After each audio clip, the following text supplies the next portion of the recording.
अस्सलामुअलैकुम जी मेरे फ्रेंड्स, उम्मीद है मेरे सारे दोस्त खैर आफियत दे नाल हो गए। तो अज एक नवी वीडियो के नाल तुहाडा अब्दुल रहमान तुहाडी खिदमत दे विच दोबारा पेश।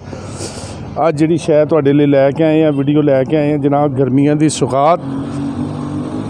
तो जिहड़ा अजकल दी नौजवान जनरेशन नूं इहदे बारे च कोई इलम नहीं है कि यह की चीज़ां ने। असी रेडीमेड जूस और मुख्तलिफ किस्म के कोल्ड ड्रिंक्स इस्तेमाल करते हैं जिहदा कि साडे जिसम नूं कोई फ़ायदा नहीं, हर किस्म का नुकसान ही नुकसान है। लेकिन अज एक नैचुरल चीज़ तुहानूं विखावांगे जिन्हों कि पंजाबी दे विच कहंदे ने फालसे। ए वेखो जनाब फालसा।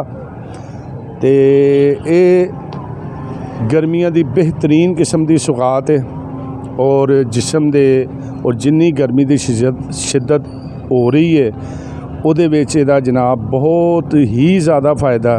आओ असी हुण ਜਿਹੜੇ भाई है बेच रहे हैं इन्हां कोलों ਇਹਦੀ अफादियत का भी पूछिए, रेट भी पूछिए और ਇਹਦਾ ਕਿਹੜਾ फ़ायदा वो भी इन्हां नाल गल करने। अस्सलाम वालेकुम। वालेकुम सलाम। की नाम भाई उन्हां दा? आमर भाई। आमर भाई ਇਹ फालसा सब तो पहले तो साडे वेखण वालिਆਂ ਨੂੰ ਇਹਦੇ फ़ायदे दसो भी ਇਹਦਾ की फ़ायदा।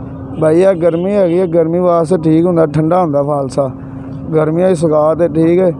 एडा लोगों नहीं पहचान है, ठीक है। चंगा फालसा है, देसी फालसा तो मिठा हुंदा है, गर्मी वास्ते उंज भी सही है। तो जूस बनाओ, मिल्क शेक बनाओ, पियो, बड़ा प्यारा फालसा, ठीक है।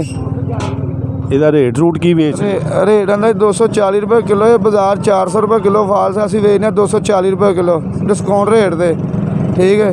जायद कमाई करने, हक हलाल खाने, नजायज़ नहीं करते। अमीर भी खाए तो गरीब भी खाए। वाकई जे गल हकीकत है। कल भी असी पता किया तो 400-300 रुपये तो थले तो कोई नहीं देंदा, तो तुसी क्यों इन्ना घट बेचते हो? भाई सानू रोज़ी लभदी है, सोहनी रोज़ी लभदी है। कल भी फालसा बेचा, कल भी फालसा 1.5 लाख का वेच गया, अंदर रुपया 30-35 हज़ार बचाया। शुक्र है मालक का, रोज़ी रब सोहनी देंदा, हक हलाल देंदा। असी दुहाने धूने वेचते हैं, वह भी रियायत वेचते हैं। तुहाडे फरूकाबाद जाने असीं शेखपुरों, ठीक है। तो इंशाअल्लाह तुहाडे तावां नाल हर गाहक या करदा है। तो 240 रुपये किलो फालसा देने आ, बाजार 300, 400, 350 रुपये रेट है जी। फ्रेंड्स तुसी फालसे का रेट भी सुन लिया, तुसी फालसे की अफादियत भी सुन ली। तो कोशिश करो आप भी अपने इन्हां बच्चियां नूं भी ज़्यादा तो ज़्यादा, क्योंकि चंद इन्हां दा मेहमान हुंदा है और बड़ी खालस और अच्छी चीज़ है। अपने बच्चियां नूं भी पियाओ, आप भी इस्तेमाल करो और फ़ायदा भी चुको। उम्मीद है अज यह वीडियो तुहानूं ज़रूर पसंद आई होएगी। अगर ये वीडियो साड़ी पसंद आए तो साडे चैनल नूं सबसक्राइब ज़रूर करना है, लाइक ज़रूर करना है, तो फालसा खाना भी है। मिलने नवी वीडियो के नाल। अस्सलाम वालेकुम।